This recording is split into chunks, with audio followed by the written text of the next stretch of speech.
Live from downtown Detroit, Local 4 News at noon starts now. An American tragedy. Pain and trauma continue to reverberate after two mass shootings within hours of each other this weekend in El Paso, Texas, and Dayton, Ohio. His life was taken away at a young age. My only son. Now I don't have, that's it, my only son. In El Paso, the horror spotlighting a long history of anti-Latino violence and racism in the United States. I wish that I could tell him, I says, why did you do it? Look how many people he ruined. We need to reunite as one and stop racism. Coming up, a look at how two communities gripped by grief are working to heal. And sad breaking news as Toni Morrison, the first African-American woman to win the Nobel Prize in Literature, dies. A close look at her life and legacy. But first, we start this Tuesday, all eyes to 4 Live radar in the skies as Brandon tracks the potential for some severe weather. Now, that weather tops our show here at noon, and as you can see, 4 Live radar is pretty active. So let's get right out to Brandon with a look at what we can expect and when we can expect it. Well, it's coming down very lightly in parts of Livingston, northern Oakland County, across Shelby Township to New Baltimore, and back into Lansing. Gets a little bit heavier, and down south as well. Some of these cells forming here now are showing a little life, producing warnings down in Ohio, but thus far nothing here. We'll have to watch it as we go through Lenawee, Monroe counties, parts of southern Washtenaw and Wayne. We have a 1:10 first pitch for Game 1 at Comerica Park today, and that could be delayed. Temperatures with rain-cooled air just around 70 degrees through Livingston, Oakland counties. It's closer to 80 degrees closer to the city, and as we warm up, we see some of these showers ahead of a cold front. Low to middle 80s, not as steaming hot as yesterday with more sun, but we'll have to watch out for the threat of severe weather as we go through the afternoon, early evening. Karen, you can see we are not done, and it's not for everybody, but some of these could be on the stronger side, especially Monroe and Wayne counties. All right, thank you, Brandon. We do have some sad breaking news just in. Author Toni Morrison has died. Morrison helped transfigure literature. Her books examined unflinchingly the lives of African Americans. Her talent for intertwining the stark realities of Black life with the hints of magical realism and breathtaking prose gained her a loyal literary following. She penned roughly a dozen novels. Beloved won the Pulitzer Prize for fiction. Morrison died last night in New York, according to her family, from a brief illness. She was 88 years old.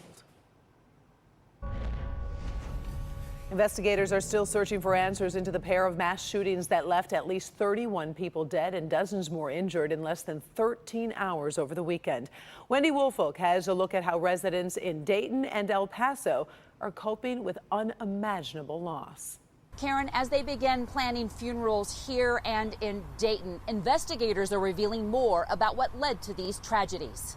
Their wounds raw. Two cities, hundreds of miles apart, connected by tragedy. It's about our community and how much we care about each other. Finding strength in their unity as they search for answers. This isn't about race. This isn't about religion. It's none of those things. This is a man who is in pain and didn't get the help that he needed. In Dayton, police do not believe race was the motivation of the gunman who took 9 lives in just seconds. We will always remember those who died. We will always be scarred by that. But we will do what Ohioans have always done, and that is push forward. In El Paso, the motive is clear. We're dealing with a tragedy of 22 people who have perished by an evil, hateful act of a white supremacist. According to investigators, the suspect drove more than 10 hours overnight from his home near Dallas. As soon as he got here, he was lost in the neighborhood. After that, he found his way to the Walmart because we understand he was hungry. Let's go. Run, Moments later, he unleashed terror inside the crowded store. He volunteered most of the evidence that we were able to utilize at this time. Cooperation, no consolation for the pain this weekend's mass shootings caused. All we could do is just stay together as a community. unified while they mourn in the wake of overwhelming loss. The president will visit here and Dayton tomorrow. In El Paso, Wendy Woolfolk, Local 4. All right, Wendy. Meantime, Ohio's Republican governor today proposed sweeping background checks on firearm sales in the wake of the mass shootings. However, many are asking, will the federal government do anything about this? And it is possible. Earlier this year, the Trump administration started implementing its ban on bump stocks, which are those attachments used to make semi-automatic weapons fire continuously. And earlier this year, the House passed bills that would require background checks on everyone buying a gun and extend the review period for them. The Senate still hasn't taken those up. Dems are calling on Senate Majority Leader Mitch McConnell to do that now. Protesters, meantime, descended on McConnell's home, asking for him to do the same.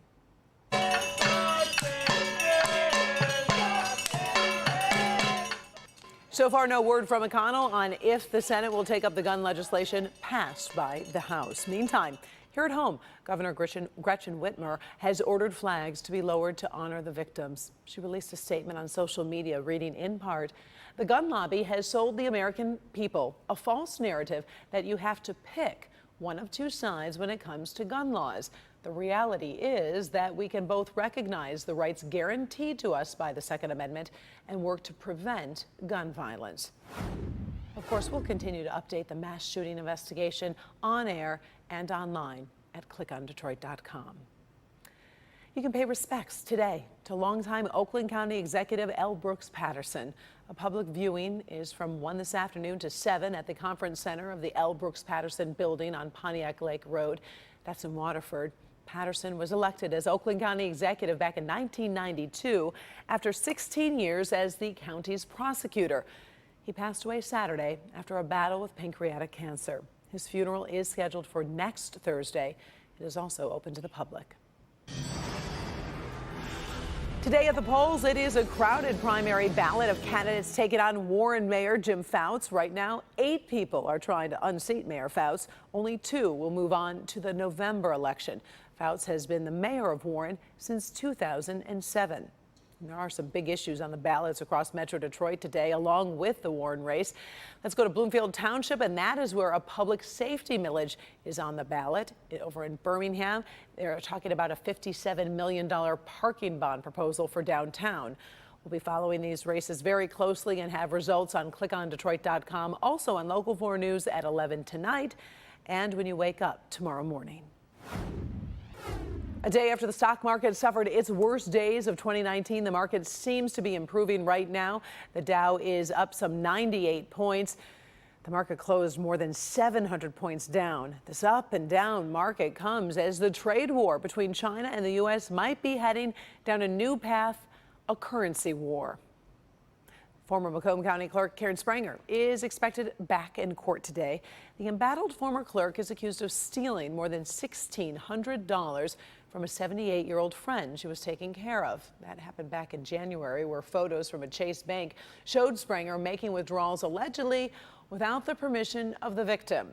She's expected in court sometime this afternoon.